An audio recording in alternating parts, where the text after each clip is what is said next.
चलो आज I was thinking will just start with a brief intro about data handling class 8 maths. आपके school में हो गए चैप्टर शुरू? नहीं सर, अभी तो नहीं हुआ। What about others? Sir linear equation तो काफी इंटरेस्टिंग है। That is true. तो एक ब्रीफ आई गेस हमने डेटा हैंडलिंग क्लास 7 में तो पढ़ा ही है कि yes sir. Data handling important क्यों है, हम उसको यूज़ कैसे कैसे करते हैं, कहाँ कहाँ करते हैं। तो एक बार हम उसी को रिवाइज़ करें तो सबसे पहले एक हम बेसिक्स देखते हैं कि हम जब डेटा बोलते हैं so what do you mean by data. So data, whenever I see, I believe it's corresponds to some facts or information that is being said, right? अगर आप हमें बोलते हैं कि हमें basically it implies to facts और information, right? जब हम बोलते हैं कि हमें क्लास कोई मार्क्स, एक क्लास के मार्क्स, सारे स्टूडेंट्स के मार्क्स पता हैं, so we have that fact, that's a fact, right? हम उसको चेंज नहीं कर सकते, that is some pre defined information. So data को हम उसी से बेसिकली हम उसी को डेटा बोलते हैं। सबसे सिंपल एग्जांपल अभी जैसे मैंने बोला, list of marks of 20 students, if you consider 100 marks, तो यहाँ पे हमने 20 वो लिखे हुए हैं एंड वो that. So I think can you it काफ़ी अनस्ट्रक्चर्ड डेटा है। अनस्ट्रक्चर्ड एज इन कि हम इस डेटा से कुछ मेकआउट नहीं कर सकते। अगर हमसे कोई भी कुछ किसी तरह का हम इन्फ्रेंस निकालना चाहें या फिर कोई रिजल्ट निकालना चाहे इस डेटा से कि सबसे कम किसके मार्क्स थे या फिर हाईएस्ट मार्क्स किसके हैं या फिर एवरेज मार्क्स कितने हैं, तो हमें डेटा हर एक एलिमेंट हमें देखना पड़ेगा। मैंने देखा कि 21 थोड़ा छोटा लग रहा है, फिर मैं आगे चलते रहूँगा, अच्छा 12 आ गया, तो ये डेटा हमें काफ़ी मुश्किल करेगा। 20 चलो ये तो हमें स्टिल 20 रिकॉर्ड्स हैं। अगर हम यहीं पे लेट्स से 120 रिकॉर्ड्स होते देन तो it would be a nightmare to find the minimum और दी मैक्सिमम और any inference from the data. अगर हमें कुछ ऐसी बस एक सिंगल लाइन में या फिर एक सिंगल स्टेटमेंट में हमें ऐसे डेटा दे दिया विदाउट एनी अदर स्ट्रक्चर और या फिर कोई प्रोटोकॉल जो फॉलो कर रहा हो, so that is not very helpful. इसलिए वेन एवर वी सी और whenever we have some data we try to classify और प्रेजेंट दैट डेटा। तो डेटा को हम प्रेजेंट करते हैं, बेसिकली प्रेजेंटेशन को हम किसको कैसे कह रहे हैं, condense data in tabular form in order to study the salient features.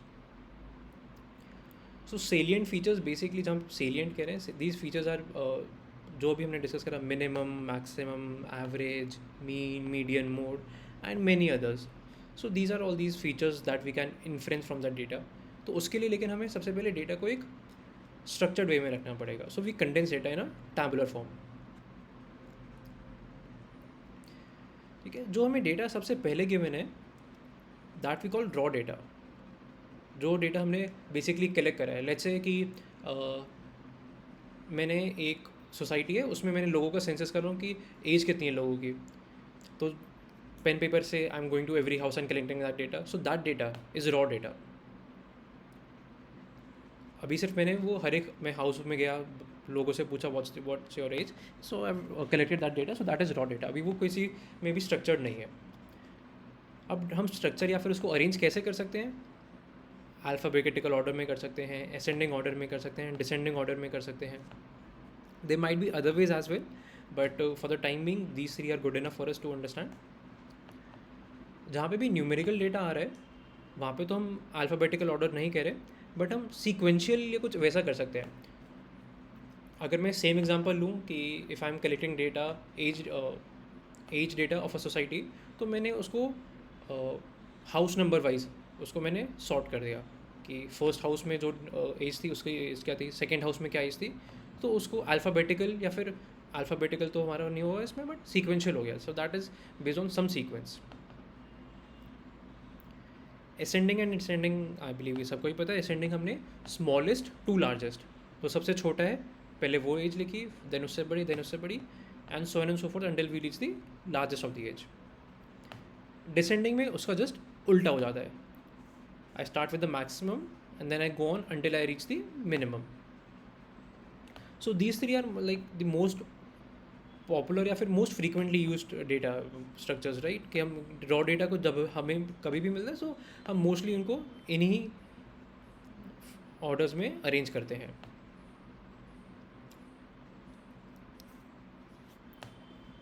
ये सेम एग्जांपल है जैसे हमने पहले देखा था, जो मैंने पिछले स्लाइड पे भी डाला था, marks data according to their roll number. अब मैंने इसको यहाँ पे रोल नंबर कर दिया, सो दैट इज़ जो अल्फ़ाबेटिकल की जगह I can also say sequential. So now this is sequence basis on their roll number.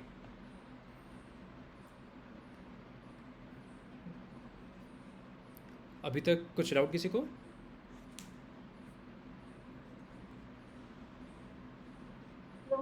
No sir.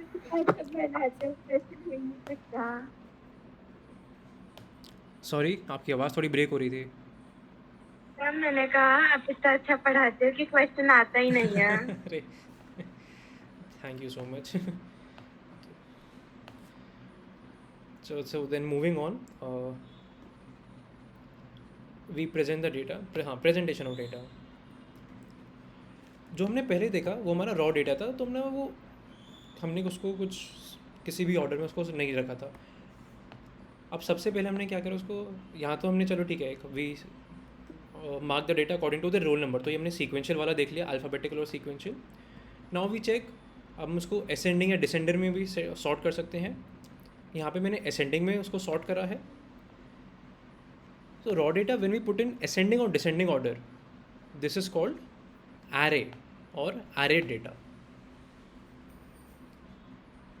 तो ये टर्म्स हम जब भी देखेंगे कि this an arrayed data, so we can say ये हमारा जो डेटा है that is sorted in either ascending order और descending order. अब अगर मैं डेटा देखूं, अब मेरे को थोड़ा सा कुछ कुछ आइडिया मिल रहा है। चलो ठीक है, अब मैं देख सकता हूँ कि मेरी मिनिमम 12 मार्क्स आए हैं, मैक्सिमम 82 आए हैं, मेरा एवरेज या फिर जो भी है वो अप्रॉक्सीमेट कहीं पे जो मीडियन है वो यहाँ पे कहीं लाई करेगा, तो ठीक है। जब भी जैसे ही मैंने डेटा को थोड़ा सा भी स्ट्रक्चर करा, मैं उससे काफ़ी कुछ निकाल सकता हूँ। आगे हम कुछ एक एग्जांपल भी देखेंगे, उससे हमें थोड़ी और क्लैरिटी आ जाएगी।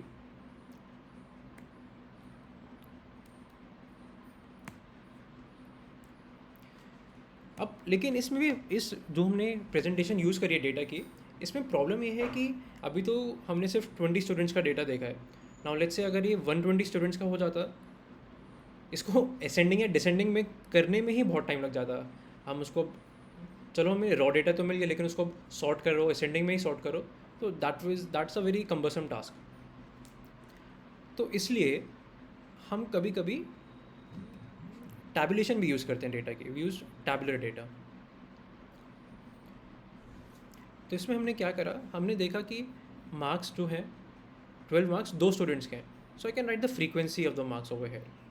12 2 19 1, 12 2 बार आ रहा था, 19 वन से आया, 45 भी ट्वाइस आया। सो ये मैंने ऐसी टेबल बना दी वेयर आई कैन सी कि मेरे मार्क्स क्या हैं and how many students got these marks. अब यहाँ पे एक बहुत इंटरेस्टिंग टर्म हमने यूज़ करा, फ्रीक्वेंसी। फ्रीक्वेंसी बेसिकली, फ्रीक्वेंसी हम किसको कहते हैं, एक चीज़ जो जितनी बार अकर कर रही है। तो जैसे 12 जो मार्क्स हैं वो 2 बार आ रहे थे, तो उसकी frequency, number of times it is occurring, so it is twice. तो उसकी नंबर ऑफ स्टूडेंट्स 2 थे, तो इसकी frequency, this is also the frequency of 12।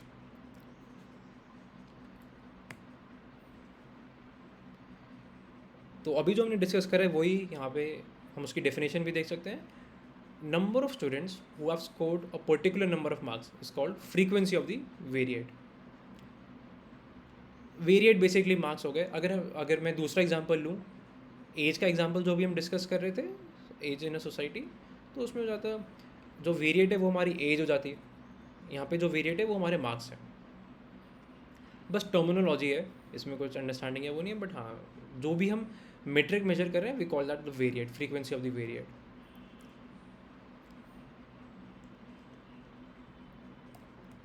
अब इससे हमारे पास काफ़ी कुछ आइडिया तो आ रहा है, लेकिन still this is not an optimal way in most of the cases. Y?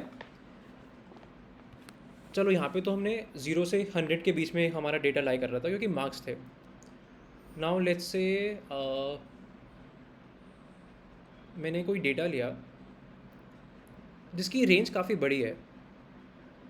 Let's say मैंने सोसाइटी का एग्जांपल लेते हैं, एज भी चलो, एज भी 0 to 100 ही लाई करेगी mostly. So I take the annual income. अब कोई बंदा एक दिन में 10 रुपये कमा रहा है, कोई 50 कमा रहा है, कोई 100 कमा रहा है, कोई 150, कोई 1000 रुपये. सो अगर मेरे पास 100 लोगों का भी डेटा है तो उसकी रेंज काफ़ी बड़ी हो जाएगी.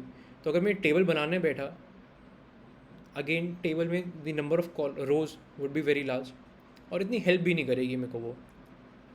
सो what we use is, we basically make a class. अब मैंने क्या करा, मैंने 11 से 20 को एक क्लास बना दिया, जिससे मैंने देख सकता हूँ कि उस क्लास में कितने फ्रीक्वेंसी ऑफ डेटा आ रहा है, 3 आ रहे हैं, नंबर ऑफ स्टूडेंट्स 3 हैं. तो इससे हेल्प मिली मेरे को कि अगर मेरी रेंज 0 to 100 है इसमें, तो मेरी 9 क्लासेस आ गई, क्योंकि मिनिमम मेरा मोर देन 10 था, वरना 10 क्लासेस होती. अगर मेरी इसमें रेंज लेट्स से 50 to 1000 भी है, so I will still have less number of classes in comparison कि अगर मैं हर एक डेटा को इंडिविजुअली लिख रहा हूँ एंड देन कॉरेस्पॉन्डिंगली उसकी फ्रीक्वेंसी लिख रहा हूँ. तो this is also called grouped frequency data. हमने क्या करा, हमने डेटा को ग्रुप कर दिया, उसकी फ्रीक्वेंसी लिख दी, और ये उसकी डिस्ट्रीब्यूशन है. तो ये थोड़ा सा सेल्फ एक्सप्लेनेटरी भी है. Grouped frequency distribution. 11 to 20 is one group, and group में कितने स्टूडेंट्स हैं, they are 3 students. 21 to 30 is another group, and the number of students is again 3. 31 to 40 1 student, and so on and so forth. Finally हम check भी कर सकते हैं कि जो टोटल नंबर ऑफ स्टूडेंट्स है दैट शुड मैच. 3 + 3 6 + 1 7 9 12 15 18 19. हमारे total number of students थे 20. तो इस टेबल में मैंने कहीं ना कहीं कुछ गलती करी है बनाते हुए. I check that once, but हाँ. तो आप देख सकते हो इस ईजिली, अगर ये मैंने टेबल बना ली तो मैं देख भी सकता हूँ कि ठीक है, I have made some mistake somewhere. So that is also very easy to detect, right.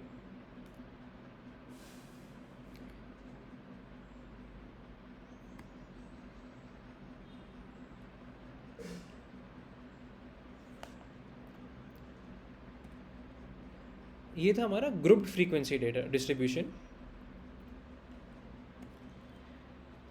जो नेक्स्ट है वो ही फ्रीक्वेंसी डिस्ट्रीब्यूशन भी सिमिलर ही है.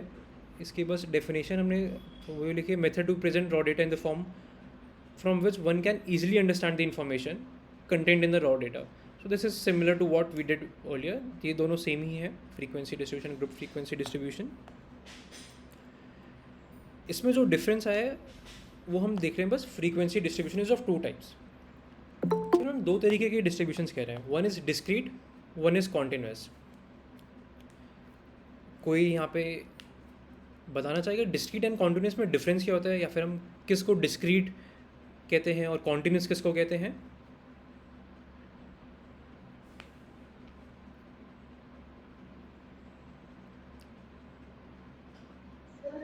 डिस्क्रीट मींस जिसमें बीच बीच में ब्रेक आया, and continuous means without it. Absolutely correct.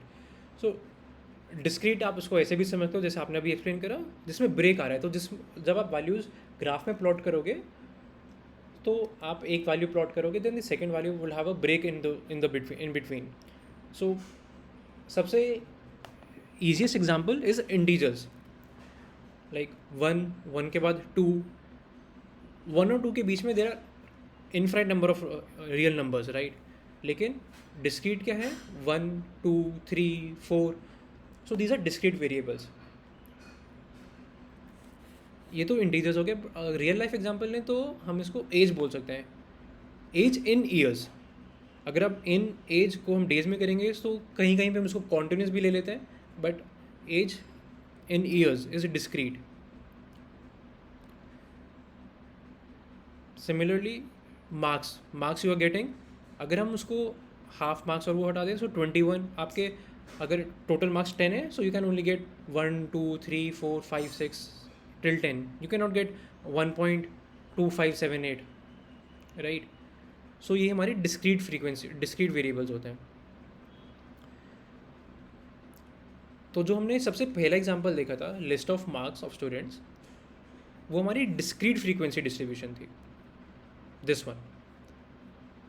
12 के बाद 19 आ रहा है, 19 के बाद 20, 23, सो दिस इज डिस्क्रीट क्योंकि बीच में ब्रेक आ रहा है।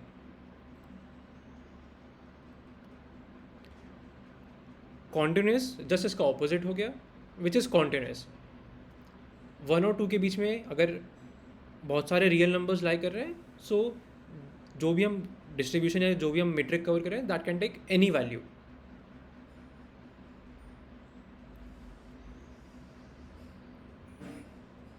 किसी हम इसको भी एक कॉन्टिन्यूस समझते हैं क्योंकि 11 से 20 के बीच में जो भी वेरिएबल्स हैं that can take value, so this is continuous. 11 से 20, 20 के बाद 21, सो दिस इज़ कॉन्टिन्यूस।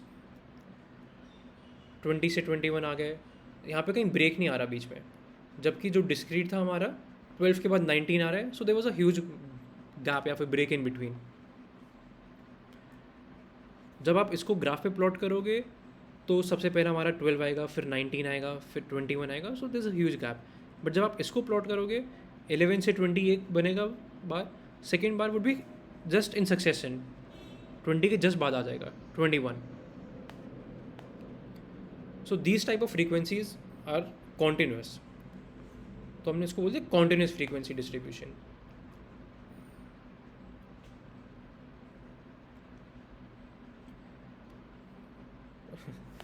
काफ़ी कुछ हमने आज थ्योरेटिकली डिस्कस कर लिया। अब हम एक एग्जांपल देखते हैं, जो हमने डिस्कस करा है कि हम उसको एक्चुअली यूज़ कैसे करते हैं।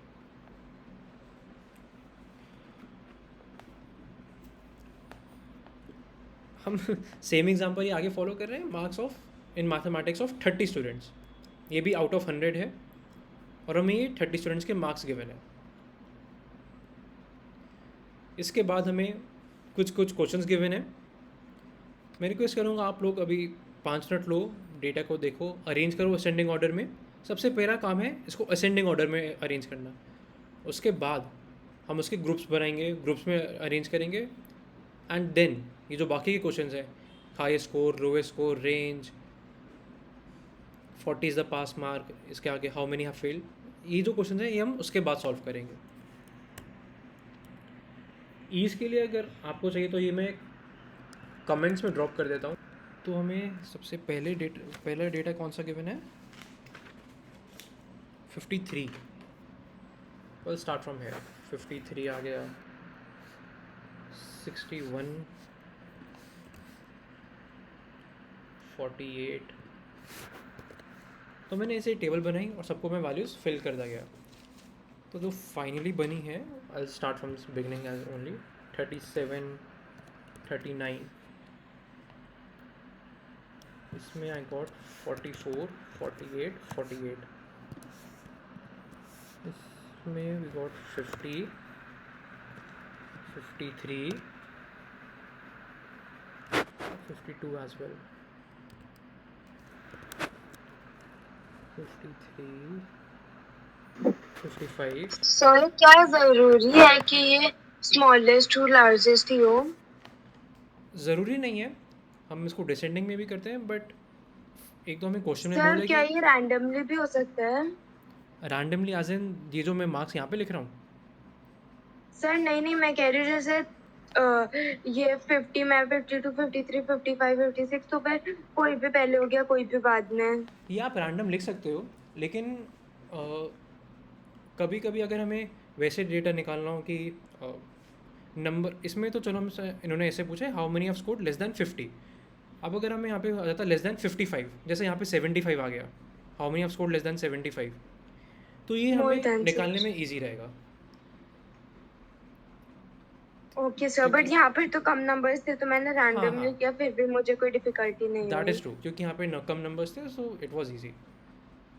इसमें आप रैंडम भी लिख सकते हो, सॉर्टेड लिखोगे तो बेटर है, बट रैंडम में भी क्योंकि कम डेटा है तो इशू नहीं आना चाहिए। Okay sir, thank you sir. Sure 56, 58, 58 and 59। आप लोग भी एक बार साथ में चेक करते रहो, कहीं पे मैं कुछ गलती करता हूँ तो वो बता देना। 60 कितना, ट्वाइस है, थ्राइस, 60 थ्राइस। 62, 64, 67, 68,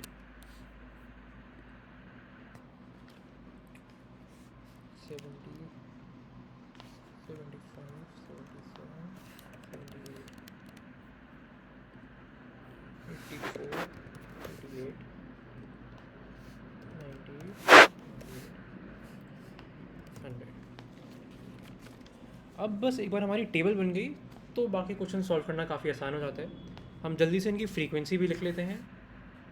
2, 3, 1, 2, 3, 4, 5, 6, 7, 8, 1, 2, 3, 4, 5, 6, 7, 8, 4, 2, 2, 1। टोटल अगर हम करें 5, 21, 25, 30। तो हमने सारा डेटा लिख लिया है। अब सबसे पहले उन्होंने बोला what is the highest score. Highest score तो हम देख सकते हैं जो सबसे हमारा लास्ट इंटरवल है उसमें लाई करेगा। एक ही नंबर ऑफ स्टूडेंट्स हैं तो जो डेटा है वही हमारा हाईएस्ट हो गया, दैट इज़ 100। Lowest score 37। तो हमारी रेंज कितनी हो गई?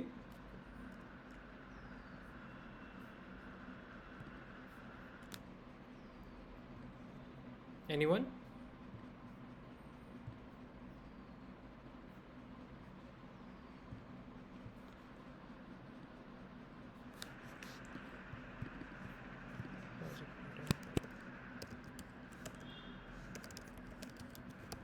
हाईएस्ट स्कोर आया 100, लोएस्ट स्कोर आया मेरा 37। तो रेंज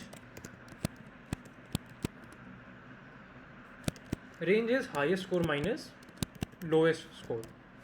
सर तो आंसर होगा 63। Correct. So that would be 100 minus 67 which is equal to sir no 37 minus होगा। सॉरी 63। तो ये हमारी आ गई रेंज। अब है if 40 is the pass mark how many have failed. Sir 2 हाँ 40 पासिंग पास मार्क्स मार्क क्योंकि है 40 है। तो 40 से कम कितना डेटा आ रहा है हमारा? 2। 2 तो उसका आंसर आ गया 2। हाउ मेनी हैव स्कोर्ड 75 और मोर? 75 और मोर। तो ये तो हम इजीली देख सकते हैं if these 5 people are there, इसमें भी there are 2 more people. So sir but 8 होगा आंसर क्योंकि 75 को भी हमें इंक्लूड करना है। हैव स्कोर्ड 75 और मोर, या दैट्स ट्रू। 75 इसमें इंक्लूडेड है, सो हम इसमें 75 इंक्लूड करेंगे। So these 3 values plus these 5 values. So we will Sir, so write the sum will come out to be 8. या 8 पीपल हैव स्कोर्ड 75 और मोर। और आंसर लेस देन 50 में 5 आएंगे। हाँ लेस दैन 50 क्योंकि हमारे देखना है कि ये इंटरवल है तो इसके पहले के जो वैल्यूज़ हैं हम डायरेक्ट वही ले लेंगे। सो that is 3 + 2। So you will say 5 people have scored less than 50।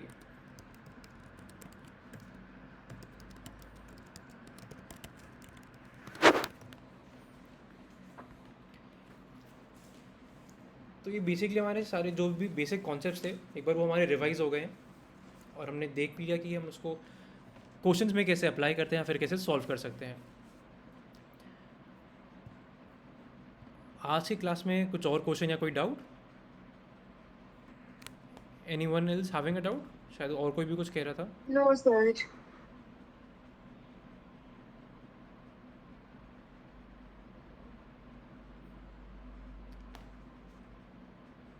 Okay then कोई और चैप्टर्स में कोई क्वेश्चन है तो आप वो डिस्कस कर सकते हो, वरना लेट्स एंड टुडेज क्लास।